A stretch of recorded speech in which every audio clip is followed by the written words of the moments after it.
Përshëndetje shenja e Demit, kjo është panorama e interpretimit javor. Pas lutjes dhe meditimit, kartat i ndava në 4 sfera jetësore, të cilat janë gjendja juaj, familja, dashuria, puna dhe një prizëm orakëll. Para se të fillojmë, do doja t'ju thoja që kartat nuk janë një fat i prerë, ato janë një pasqyrë e proceseve të brendshme dhe zgjedhjeve që keni përpara. Energjia e përgjithshme e javës për ju flet për tranzicion mendor, vendosje kufish dhe një ristrukturim të butë për të thellë. Ka shumë energji të elementit ajër, të cilat janë shpatat. Kjo tregon se java ju kërkon qartësi mendore, komunikim të sinqertë dhe vendime të pjekura. Me prizëm orakëll kemi sweetness, ëmbëlsi, e cila e mbështjell gjithë leximin me një mesazh të vetëm, që forca juaj këtë javë nuk është ashpërsia, por butësia. Kalojmë në gjendjen personale, ku kemi 6 shpatat, mbreti i shpatave, 4 monedhat dhe mbretëresha e shpatave. Në gjendjen personale, ky është një kombinim shumë i fortë i maturisë psikologjike. Ju po kaloni nga një fazë turbullt drejt një territori më të qetë, që është karta e 6 shpatave. Është sikur një pjesë e juaja ka vendosur të thotë mjaft. Tani dua qartësi. Mbreti dhe mbretëresha e shpatave tregojnë një dialog të brendshëm mes arsyes dhe intuitës. Ju jeni duke balancuar logjikën me të vërtetën emocionale. Ndërsa 4 monedhat sugjeron një tendencë për t'u mbrojtur, ndoshta po mbani fort diçka, pra një ide, një ndjenjë, ose kontrollin e situatave. Pra siç e shikoni, me 4 monedhat, ky person po mban këto monedhat kështu fort. Kështu po tregoheni edhe ju. Kartat këshillojnë të lironi pak kontrollin. Inteligjenca juaj është e fortë, sepse kemi mbretin dhe mbretëreshën e shpatave, dhe këto këshillojnë domethënë të mos e përdorni inteligjencën tuaj si mur. Lejoni veten të ndjeni pa e analizuar çdo emocion. Lëvizja përpara vjen kur pranoni se jo çdo gjë duhet kontrolluar. Pra duket sikur jeni bërë fanatik të kontrollit në gjendjen tuaj personale. Po kjo është thjesht një energji javore, kalon.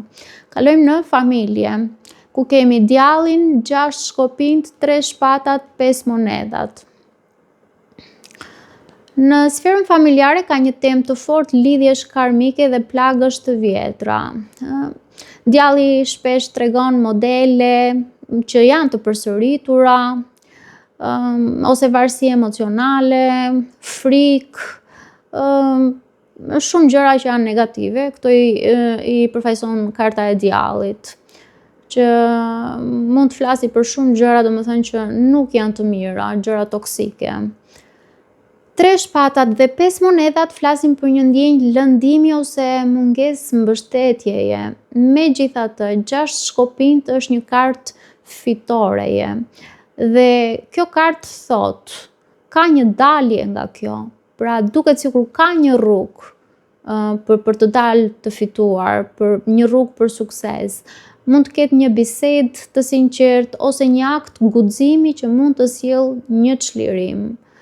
Kartat këshillojnë që në familje të mos shmangni konfliktet, por t'i trajtoni me dëmshuri. Vendosni kufi. Nuk është egoizëm të mbroni paqen tuaj. Një hap i vockël drejt së vërtetës mund të shërojë një plagë të vjetër. Kalojmë tek dashuria, ku kemi 2 shpatat, 2 shkopinjt, asi i monedhave, vdekja dhe temperanca, të cilat ranë të dyja së bashku. Këtu kemi një pikë kthese të fuqishme. Dyshat, pra 2 shpatat dhe 2 shkopinjt tregojnë hezitim dhe zgjedhje. Pra këto 2 karta tregojnë që ju sikur jeni të pavendosur, sikur doni të zgjidhni një rrugë, një drejtim, po nuk dini si të veproni. Pra keni 2 mendje, mund të jenë 2 punë, mund të jenë 2 mundësi të reja.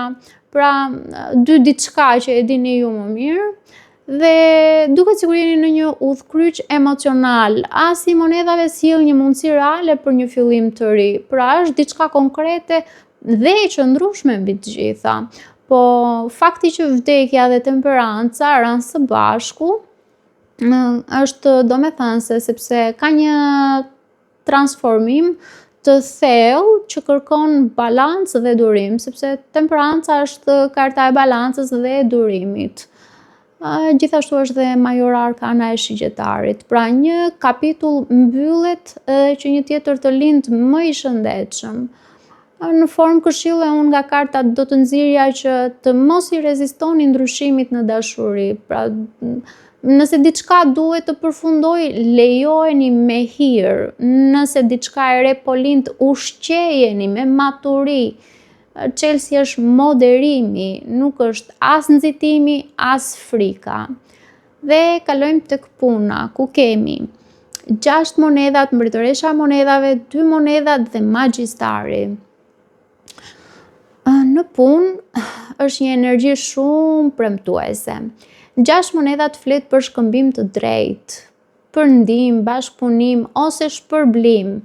Por edhe për faktin që mos të jepni më shumë se sa merrni. Mbretëresha e monedhave ju përfaqëson si dikë praktik dhe të aftë për të menaxhuar burimet. 2 monedhat tregon shumë detyra njëkohësisht, por edhe fleksibilitet. Pra, 2 monedhat ndonjëherë tregon edhe këtë marr dhe këtë lë, domethënë një dyzim kështu. Megjithatë, magjistari është karta e manifestimit. Ju keni mjetet për të krijuar dhe për të realizuar atë që vërtet dëshironi. Si këshill nga kartat, unë do të nxirja që kartat thonë sikur duhet të besoni në aftësitë tuaja, pra po t'i organizoni prioritetet dhe të mos keni frikë të kërkoni ose të pranoni ndihmë. Pra, një ide që keni mund të realizohet nëse veproni me vetbesim. Gjithmonë çelësi është e vetbesimit, e brëndësia juaj, tek ajo që ju kërkoni të përcjellni. Kalojmë tek Prism Oracle, ku kemi sweetness, ëmbëlsi.